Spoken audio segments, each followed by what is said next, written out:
फिर स्वर्ग में एक और गंभीर क्षण आया। 4 तुरहियां बज चुकी थी। धरती पर न्याय के चिन्ह दिखाई देने लगे थे। लेकिन अब जो होने वाला था वह पहले से कहीं अधिक भयावह था। यूहन्ना ध्यान से देख रहा था। तभी 5वें स्वर्गदूत ने अपनी तुरही फूंकी। उस तुरही की आवाज पूरे स्वर्ग और पृथ्वी में गूंज उठी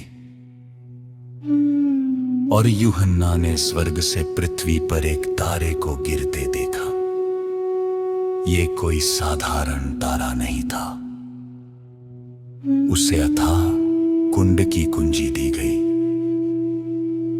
परमेश्वर की अनुमति से उसने उस अथाह कुंड को खोला।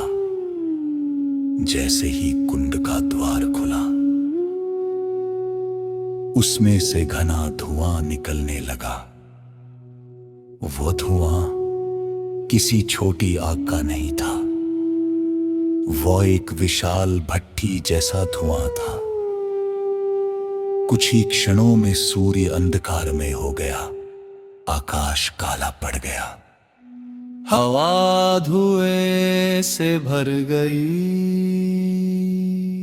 धरती पर रहने वाले लोग घबराने लगे। लोग आकाश की ओर देखने लगे। वे समझ नहीं पा रहे थे कि ये क्या हो रहा है।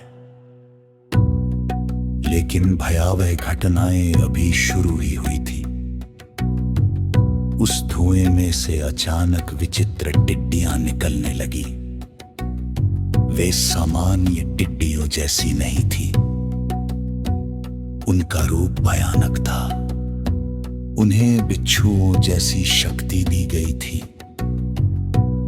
परमेश्वर ने उन्हें आदेश दिया, धरती की घास को हानि मत पहुंचाना, पेड़ों को हानि मत पहुंचाना, हरियाली को नष्ट मत करना। लेकिन उन मनुष्यों को पीड़ा पहुंचाना जिनके माथे परमेश्वर की मुहर नहीं है। तब वे टिड्डियां पृथ्वी पर फैल गई। नगरों में, गांवों में, राजाओं के महलों में, धनवानों के घरों में, हर स्थान पर भय फैल गया। उन टिड्डियों को मनुष्यों को मारने की अनुमति नहीं थी। उन्हें केवल पीड़ा देने का अधिकार था। लेकिन वह पीड़ा इतनी भयानक थी कि लोग मृत्यु की कामना करने लगे। उनका डंक बिच्छू के डंक जैसा था। जिसे वो डंक मारती, वो दर्द से तड़प उठता। दिन बीतते गए, सप्ताह बीतते गए, महीने बीतते गए, लेकिन पीड़ा समाप्त नहीं हुई। 5 महीने तक यह विपत्ति पृथ्वी पर बनी रही। उन दिनों में मनुष्य मृत्यु को खोजेंगे। वे कहेंगे, काश हम मर जाएं, काश यह पीड़ा समाप्त हो जाए। लेकिन मृत्यु उनसे दूर भागेगी। वे मरना चाहेंगे पर मर नहीं पाएंगे।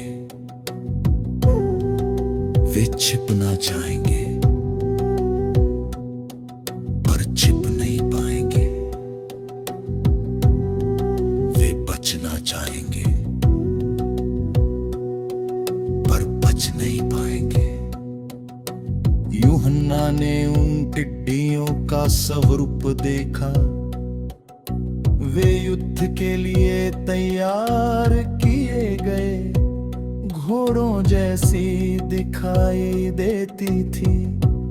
उनके सिरों पर सोने जैसे मुकुट थे, उनके चेहरे मनुष्यों के समान थे, उनके बाल स्त्रियों के बातों जैसे थे, उनके दांत सिंहों के दांतों जैसे थे, उनके शरीर पर लोहे जैसे कवच थे। जब वे उड़ती थी तो उनके पंखों की आवाज ऐसी सुनाई देती थी जैसे हजारों रथ युद्ध के लिए दौड़ रहे हो। लोग भय से कांप उठकर था, उनकी पूंछा बिच्छुओं जैसी थी, उन्हीं पूंछों में उनका डंक था,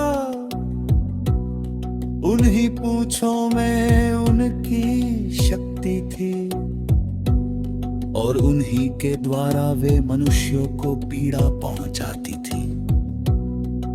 फिर यूहन्ना ने देखा कि उनका एक राजा भी था, वह अथाह कुंड का दूत था।